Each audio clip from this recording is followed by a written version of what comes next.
बुलेटिनच्या सुरुवातीलाच दिल्लीतल्या विमान अपघाताची बातमी आहे। दिल्लीत स्पाइस जेट विमानाचा अपघात झाला। विमानाचे पंख एकमेकांमध्ये अडकले आहेत। दिल्लीत स्पाइस जेट विमानाला हा अपघात झालाय। विमानाचे पंख एकमेकात अडकल्याचं समजतंय। अधिक तपशील अजून प्राप्त झालेला नाहीये। मात्र दिल्लीत स्पाइस जेटचं एक विमान त्याचा अपघात झालाय।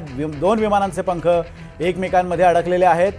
दोन विमानं आजूबाजूनी जात असताना या दोन्ही विमानांचे पंख एकमेकांमध्ये अडकले आणि अपघात झाल्याचं समजतंय। अपघाताचा तपशील काही वेळातच समोर येणार आहे, पण आत्ताच्या घडीची मोठी बातमी आपण NDTV मराठीवर पाहतोय। दोन विमानांचे पंख एकमेकांना अडकून अडथळा निर्माण झाला होता। ही दृश्य आपण पाहतोय।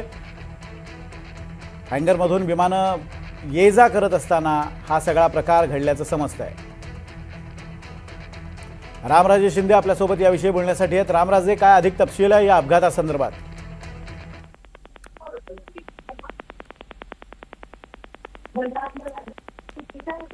बिलकुल, खरं तर साधारणतः 2:15ची ही घटना आहे। टर्मिनल 1 वर आकाशा एअरलाइन्स आणि स्पाइस जेट यांच्या विमानामध्ये ही घटना झाल्याची माहिती मिळते आणि पंखाला पंख घातले होते आणि त्यामुळे ही घटना झाल्याची माहिती मिळते। दिल्ली ते हैदराबाद टर्मिनल मधून बाहेर टॅक्सी करत होते आकाशा एअरचे विमान आणि त्याच वेळी स्पाइस जेटचे विमान सुद्धा लेह ते दिल्ली टर्मिनल मध्ये आज टॅक्सी करत होते आणि त्याच वेळी ही घटना घडलेली आहे।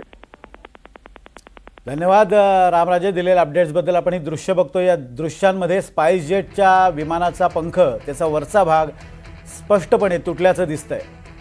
एकमेकांना धडकून ही दुर्घटना घडलेली आहे। मोठा अनर्थ जरी टळला असला तरी सुद्धा या निमित्तानं स्थानिक यंत्रणेचा सावळा गोंधळ समोर आलाय।